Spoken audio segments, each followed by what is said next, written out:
তো ভাই আপনাকে একটা প্রশ্ন করতে চাই ভাই, আপনি তো লিবিয়াতে আপনারা দুজনে ছিলেন অনেকদিন, বাট আমরাও ছিলাম। তো লিবিয়ার কোন জিনিসটা আপনাকে বেশি আপ্লুত করতেছে বলুন? লিবিয়া বলতে আমরা সব কিছুরে মিস করতেছি, যে মিসটা এই জন্য যে আনন্দ পাইছি তা মিস না, এটা আমরা দুঃখ পাইছি বেশিরভাগে, এই জন্য আমাদের মিস করা হচ্ছে। লিবিয়াতে আমরা যখন গেম হবে, গেমের 1 মাস আগে আমাদেরকে বাসা থেকে পুলিশ ধরে নিয়ে যায়, 24 ঘন্টা জেল খাটায়, এরপরে রোডে বাইরেতে পারি না, পুলিশ ধরে নিয়ে যায়। এরপরে পুলিশের কোনো আইটেমের শেষ না, অনেক ধরনের পুলিশ, এই পুলিশের কার্ড এটা থাকতে হবে, ওই পুলিশের কার্ড এটা থাকতে হবে। তো একটা কথা হচ্ছে যে লিবিয়া দেশটা আসলে ভালো না, ভালোটা এই জন্যই না আমাদের বাঙালিদের কারণে।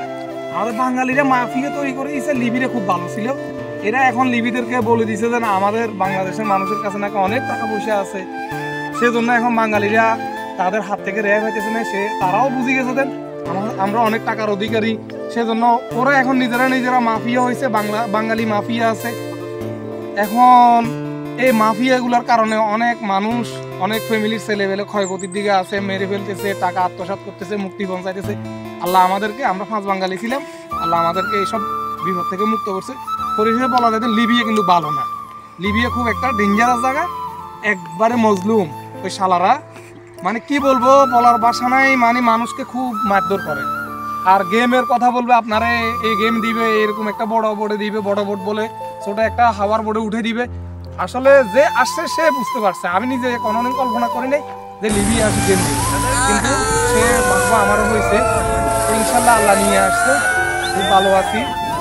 তো এইভাবে যেন আমাদের মতো মানুষগুলো সুন্দরভাবে চলে আসতে পারে, যতই বিপদ। গেম মানি গেম, গেম মানি মৃত্যু, গেম মানি জীবন, দুটোর মধ্যে একটা হবেই। তো আল্লাহর কাছে আছে রহমত, দোয়া চাই যে মানুষগুলোর যেন সুন্দর মতো এইভাবে প্রত্যেক দিন আসতেছে, যেন সুন্দর সেইভাবে যেন নিয়ে আসে। থ্যাংক ইউ, আপনাকে অনেক ধন্যবাদ ভাই। হ্যাঁ মিলন ভাই, আপনাকে লাস্ট একটা কোশ্চেন করতে চাই, সেটা হচ্ছে যে লিবিয়ার থেকে যখন আপনাদেরকে বোর্ডে উঠাইলো কিংবা আমাদের যখন উঠাইলো, তখন আপনার অনুভূতিটা কেমন ছিল আর কিভাবে আপনি গিরিশে রওনা করলেন? আসলে মানুষের স্বপ্ন যতদিন বাঁচবে ততদিন স্বপ্ন তার থেকেই যাবে।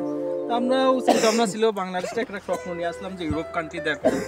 তো লিবিয়া আসলাম, লিবিয়া আসা 3 মাস আর কি দালালের গেমে থাকার পরে আমরা হঠাৎ আমাদের একটা গেম হলো, গেমটা হওয়ার সাথে আমরা বোটে উঠলাম, আমরা 111 জন লোক ছিলাম, তার ভিতরে আমরা মাত্র বাঙালি ছিলাম 5 জন। তো আমরা ইনশাল্লাহ ভালোভাবে উঠছিলাম, উঠার পরে কিছুক্ষণ পরে আমাদের বোটে হঠাৎ করে পানি উঠে যায়, আমরা খুব বিপর্যস্ত ছিলাম আর কি, খুব ভয়ের ভিতরে ছিলাম। ধরেন 30 ঘন্টার ভিতরে গিরিশ আসা যায়, আমরা শুনছি 25 ঘন্টা 30 ঘন্টা। সো আমাদের 60 ঘন্টা লাগার পরে আমাদের বোটটা রিসিভ হয়ে গেছে। রিসিভ হওয়ার মুহূর্তে আমাদের বোটটা তলিয়ে গেছিলো, তোলা যাওয়ার পরে 11 জন লোকও মারা গেছে। তবে আল্লাহর কাছে দোয়া করি আল্লাহ তাদের জন্য বেহেশত নসিব করুক, যারা আর কি মারা গেছে তাদের জন্য বেহেশত নসিব করুক এই কামনা করি। আর পরিশেষে ভাই বলি একটা কথা, যে আসলে এই পথটা মৃত্যু 100%, 90%, 90%ই মৃত্যু, 100%ই মৃত্যু ধরা যায়, কিন্তু 1% আল্লাহ সাল্লাম আল্লাহ যদি মানুষের উপর রহমত করে, ভাগ্য ভালো থাকে, মা বাবার দোয়া থাকে, আর এলাকার জনগণের অন্য প্রতিবেশীদের দোয়া থাকে, ইনশাল্লাহ ভাগ্য পরিবর্তন হতেও পারে। তবে চিন্তা করি আমরা যেভাবে আসছি আসলে এটা আসলে জীবন না, আমরা যে জীবন নিয়ে আসছি আসলে এটা জীবন না, বললে অনেক কিছু বলা যায়, আসলে সেসব বলার ভাষা নাই। অনেকেই বলবে যে হয়তো আপনারা গেছেন, আপনারা গাল গল্প করতেছেন, হয়তো মিথ্যা না আসার জন্য। আসলে আমি সবসাথে পরিচয় একটা কথা বলি, সবাই আসেন কিন্তু ভাইবে চিন্তা আসেন, সময় বুঝে আসেন। গেমের অনেক সময় আছে, যে আমরা যে সময় আসছি এই সময় আসলে গেমের সময় না, তারপর আমরা একটা রিস্ক নিছিলাম, আমরা না জানার পরে রিক্সটা নিছিলাম আর কি। দালালরা আমাদের বলছিল, হঠাৎ করে আমাদের 1 ঘন্টার ভিতরে আমরা রেডি হওয়ার পরে আমরা আসছি। দেখছো যত বিপদ ছিল আল্লাহ রহমত করছে আমাদের উপরে, আল্লাহ শুক্রিয়া, লাখ লাখ কোটি শুক্রিয়া আল্লাহ, যে আল্লাহ আমাদের ইউরোপ কান্ট্রিতে আমাদের প্রবেশ করার জন্য নিয়ে আসছে আর কি। তো এই দেখার সৌভাগ্যটাও দিয়েছে, এই জন্য আল্লাহর কাছে লাখ লাখ শুকরিয়া। সবার কাছে দোয়া প্রার্থী, সবাই আমাদের জন্য দোয়া করবেন। আর পরিশেষে আমাদের এই ভিডিও যে ভাই বলতেছে করতেছে আর কি, ভাইয়ের জন্য দোয়া করবেন, সবাই একটু শেয়ার করবেন, সবাই একটু লাইক জানাবেন। ওকে, থ্যাংক ইউ ভাইয়া। ওকে ওকে, আপনাকে অনেক ধন্যবাদ, অসংখ্য ধন্যবাদ। তো বন্ধুরা শুনলেন, আসলে কি বলার, কিছু বলার না এখানে। একটা কথাই বলবো, আপনারা যারা লিবিয়ার থেকে, বিশেষ করে লিবিয়াতে, বাংলাদেশ থেকে লিবিয়াতে যারা আসেন, লিবিয়ার থেকে যারা গেম দেবেন, এমন একটা সময় দেবেন, সব থেকে ভালো একটা সময় বেছে নিয়ে দেবেন, বুঝতে পারছেন? মানে আর নিজ দায়িত্বে দেবেন।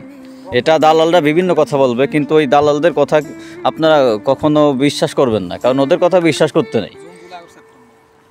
এই জন্য বলতেছি, একেবারে ভাবে চিন্তা ভাবনা করে, পরিবারের কথা স্মরণ করে, কারণ আমরা যেগুলো ফেস করছি এটা আসলে বলার মতো না, এটা বলার কোনো ভাষা নাই আর কি। কী বলবো, পরিস্থিতি এটাই বলি, যারা গেম দেবেন ভেবে চিনতে, সব দিক থেকে